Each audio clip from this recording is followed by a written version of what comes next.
Alrighty, hello every folks, and good morning. A kind of quick and short one here today.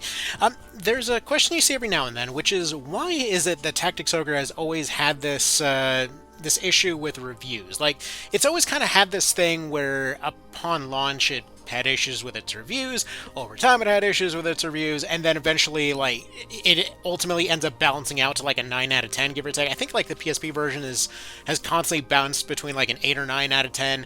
The original SNES version I've seen all over the dang place, and then this one has regularly gone between mixed and mostly positive. So what is the deal? Simply put, it's confusing. That's about all it comes down to.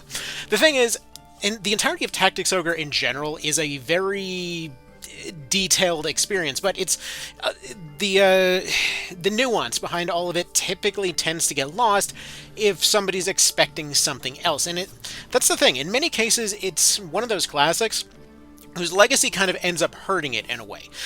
So, for example, like you see a very regular thing with players coming from FFT, and they're like, "Oh no, I only get my 4 skills," or you get folks that are coming from more MMOs and stuff, and they're expecting way more stats on the weapons. Then you get folks coming from some other games, and they want way less stats going on.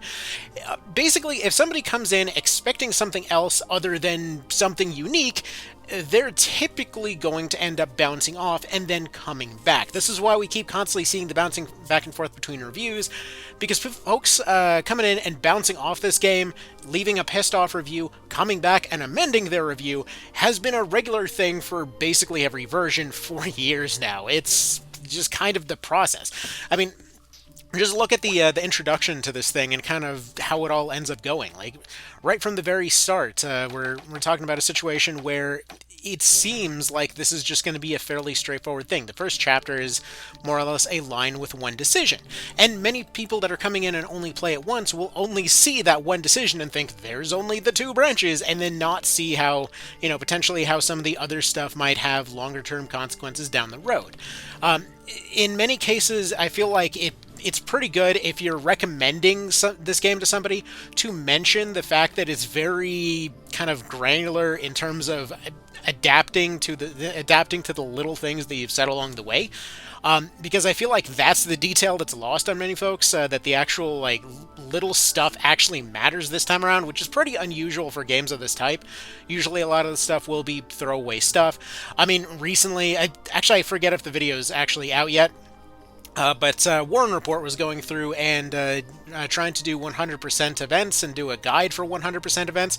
And hell, just to get all of the, I think he said to get all of Kashua's scenes, there needed to be 30 different timeline versions of Canopus. Something along those lines.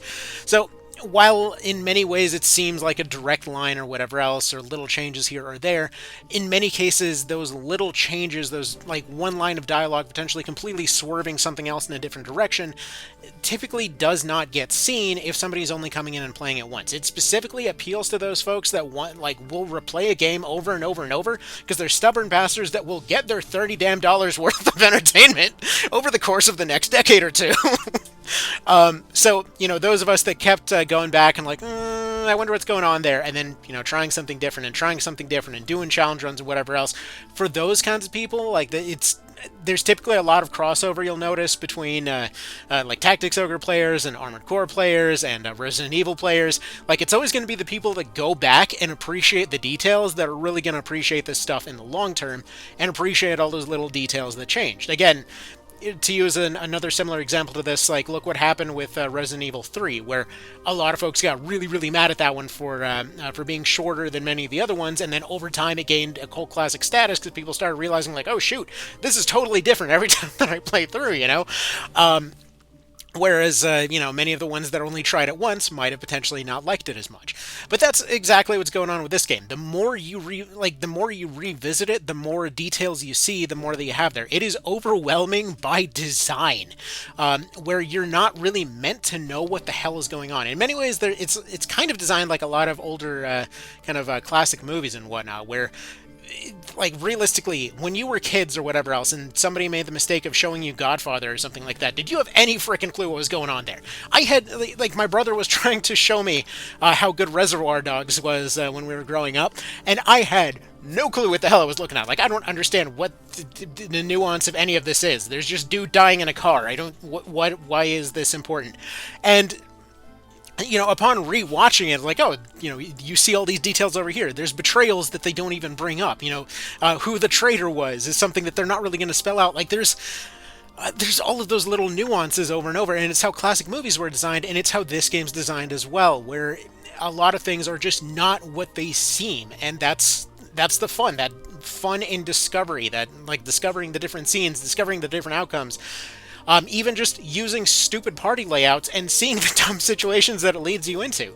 That's one of the reasons that I've loved challenge running this game so much over time, because, like, there's those scenes where, yeah, it might be an easy fight in a normal situation, but if you're going in using just berserkers and cudgels or some crap, then yeah, you might be seeing entirely different lines that you've never encountered before. And this is something like there's a picture I've used a whole lot, even from Chapter 1, where a lot of folks never end up seeing the, not from Tynemouth, it was from over here. In Golborza, Brezin and Vice have a conversation that I've constantly been referencing over the years, and it surprises me how often, like, just people have no idea what the hell I'm talking about.